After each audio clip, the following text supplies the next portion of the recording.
À la fête de la Violette, les militants sarkozystes font fi de la garde à vue inédite d'un ancien président de la République, de la mise en examen de Nicolas Sarkozy et de son alter ego Paul Bismuth pour corruption active et trafic d'influence. L'UMP doit retrouver un chef et pour les participants de la fête organisée par la droite forte, ce ne peut être que Sarkozy. Le seul qui peut nous aider encore, c'est Nicolas Sarkozy. Et je pense que tout le monde a peur de lui parce que c'est le seul compétent pour redresser la France. Il faut lui laisser la place de président de l'UMP. Après, il y aura des élections, il y aura des primaires. Et les primaires décideront qui se présentera pour les futures élections présidentielles. Et là, tout ça, c'est un travail à faire au sein de l'UMP.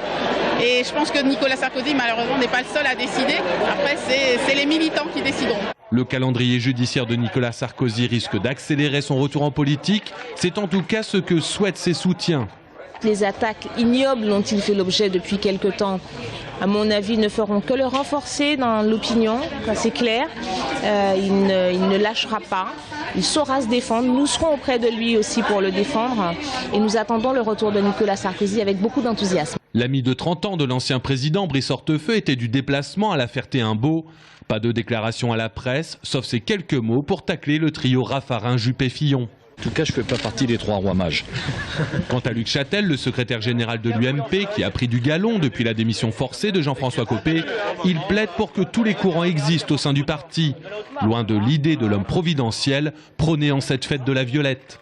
Quand les temps sont durs, l'UMP traverse des difficultés, l'UMP souffre, elle a besoin de se rassembler, elle a besoin de se serrer les coudes. Et donc il faut que tous les mouvements, toutes les sensibilités de l'UMP se retrouvent au service de la maison commune. Alors, si nous voulons qu'il y ait un congrès au mois de novembre, il faut qu'il y ait encore un parti au mois de novembre. Et ça veut dire qu'il faut qu'il y ait donc toutes les sensibilités qui se rassemblent. Les candidatures pour la présidence de l'UMP se clôturent le 30 septembre pour un congrès en novembre.